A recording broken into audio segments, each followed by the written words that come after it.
Operation सिंदूर के बाद India ने फ्यूचर की जंगी तैयारियों के लिए एक बहुत वसी स्ट्रेटजी तैयार की है।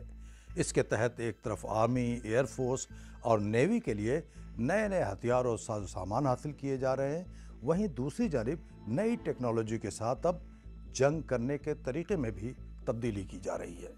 इस नई हिकमत अमली के तहत अब इंडिया की बर्री फौज में स्पेशल ड्रोन बटालियन बनाने का फैसला किया गया है।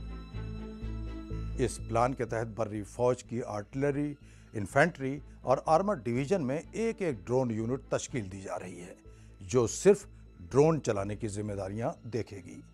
हर यूनिट में 25 से 100 फौजी और टेक्निकल माहिरीन शामिल किए जाएंगे। इंडिया में फौज में ड्रोन बटालियन की जरूरत बहुत पहले से महसूस की जा रही थी।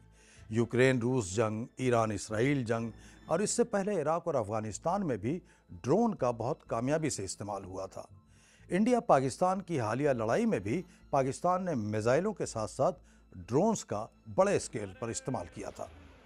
इंडिया ने भी पाकिस्तान पर हमले में ड्रोन का इस्तेमाल किया था, लेकिन अभी तक इसकी अलग इंडिपेंडेंट यूनिट नहीं बनाई गई थी। ड्रोन की एक खुसूसियत यह है कि वो दूसरे हथियारों के मुकाबले बहुत सस्ते होते हैं और बड़े से बड़े टारगेट को तबाह करने की अहलियत रखते हैं। इंडिया ने अमेरिका से बहुत एडवांस नौइयत के MQ-9B साख्त के 31 ड्रोन खरीदे हैं, जो सर्विलेंस और अटैक दोनों काम करते हैं। इसके अलावा इंडिया के पास इसराइली साख्त के हार्पी, हेरोप और हेरोन ड्रोन भी हैं। इनका पाकिस्तान से हालिया जंग में इस्तेमाल भी हुआ था। इसके अलावा इंडिया खुद अपने ड्रोन भी बना रहा है। दिफाई माहिरीन ड्रोन को मुस्तकबिल के वारफेयर की टेक्नोलॉजी मानते हैं।